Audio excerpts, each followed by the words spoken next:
Welcome to Empower 305. I am Helena Poleo, and today we have a very special show for you. We are celebrating Women's History Month, and I have the honor of interviewing our mayor, Miss Eileen Higgins. Welcome, Mayor. Well, hello. It's great to be here in the studio. It's wonderful, isn't it? Yep. Our guys and gals have done a great job with this space. So thank you guys so much. Now, Miami has a long history with women leadership. We are the largest city to have been, actually the only major city to have been founded by a woman, by Julia Tuttle. Yeah, Julia Tuttle. Then we had Mary Brickell, and unfortunately, we just lost another hero of our community in Thelma Gibson, 99 years old. She paved the way for so many women to be of service in the community. So this is a place where it wouldn't be what it is today if we hadn't had women leaders early on. That's right. But you are the first woman mayor for the city of Miami. Hopefully not the last, of course. Hopefully not. There's lots of young girls ready to prepare for this role. I meet them all the time, every time I'm out and about now. That's right. I have two little girls who look up to you and who now say, well, there hasn't been a woman president yet, because to them, they are able to see heroes such as yourself and see themselves in these positions of power. What does it mean to you to have run as the first woman mayor, to have won as the first woman mayor of Miami? I mean, it's very meaningful because being a woman, there's often a lot of firsts, and we have to branch out and do things a little bit differently. And sometimes we have to work a little bit harder to break glass ceilings. I started as an engineer in manufacturing, and I can tell you I worked in places where I was the only woman, not the first woman, the only one.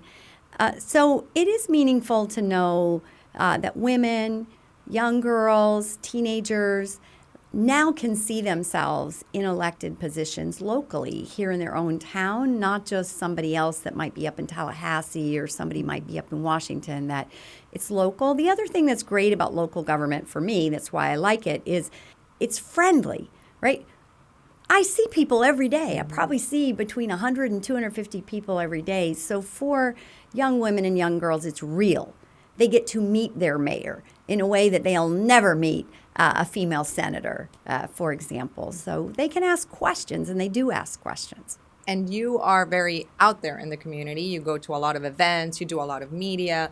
You're very front and center. And I can tell you, from being a mom for two little girls, that's a huge deal because they can see you every day, whether they don't see you at the supermarket or walking around downtown Miami, which I know you do all the time. They can see you in the media. Yeah, and it's important in the media, but it's important in the neighborhoods too. Agreed. Mayor, you mentioned your engineering background. You bring this business mentality as well as the serving mentality to the government of the city of Miami. You've already implemented several programs and several initiatives. So what would you see as your most important goals that you would like to reach as soon as possible? Well, one of the things I said all the time to people is I really want the residents of our community to feel like they're customers. Whenever they interact with their local government, they need to feel good about it.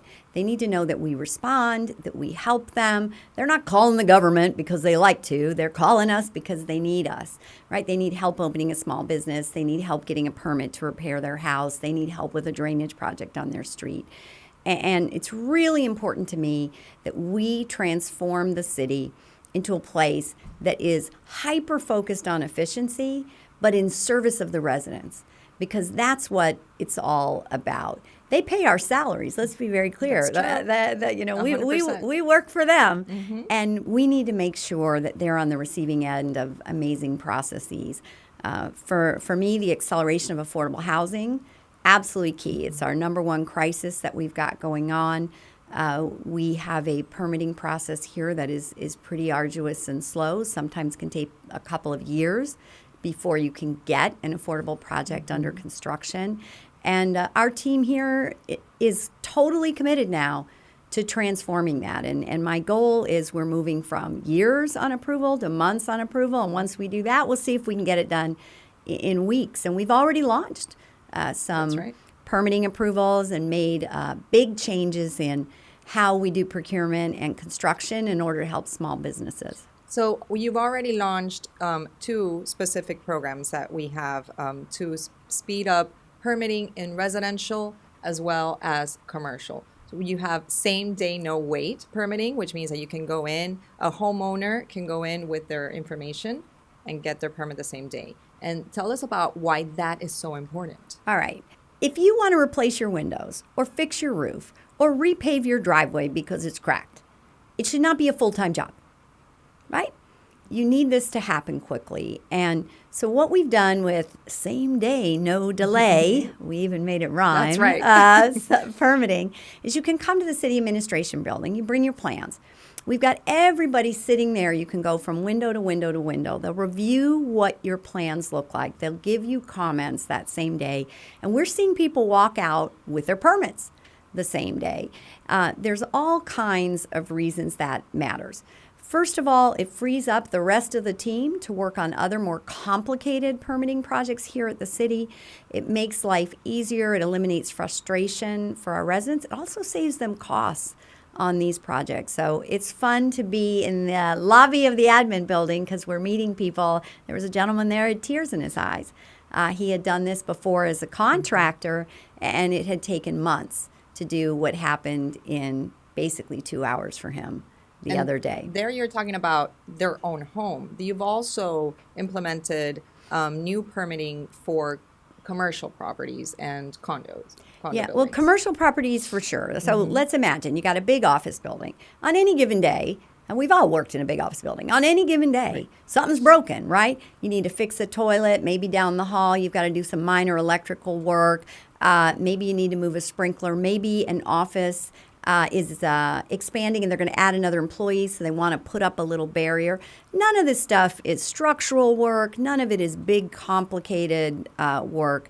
What we used to do is we made these property owners and property managers, they get a permit. You want to replace the toilet, you get a permit. Then you got to wait for the inspection, wait to close it out before you can fix the lights down the hall. Now you're going to come in, you're going to get a year-long permit. So you're going to just apply. You're going to get a year-long permit. We'll tell you what kind of work can be done, not structural, obviously. That has to go through, important reviews. And then at the end of the year, you're going to show us everything you've done. We're going to inspect it. It's got to be done right. It's got to be done safely.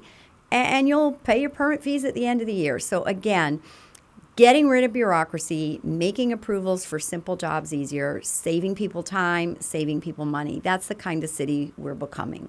Speaking of saving time, we have now reopened a large part of Flagler Street, which had been closed for years. Yeah. So tell us about that. Yeah, I live downtown. So Flagler Street has been closed on and off for a decade.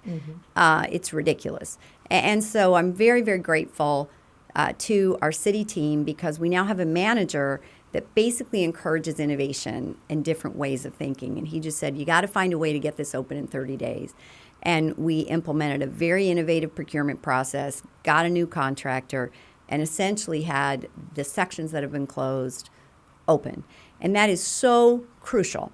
It's crucial for pedestrian safety. These small businesses have been suffering. And when you start about saving time, the buses and the trolleys have been rerouted for years. Every person who's trying to get to work on a bus, their route and their ride has been taking 10 to 15 minutes longer every way.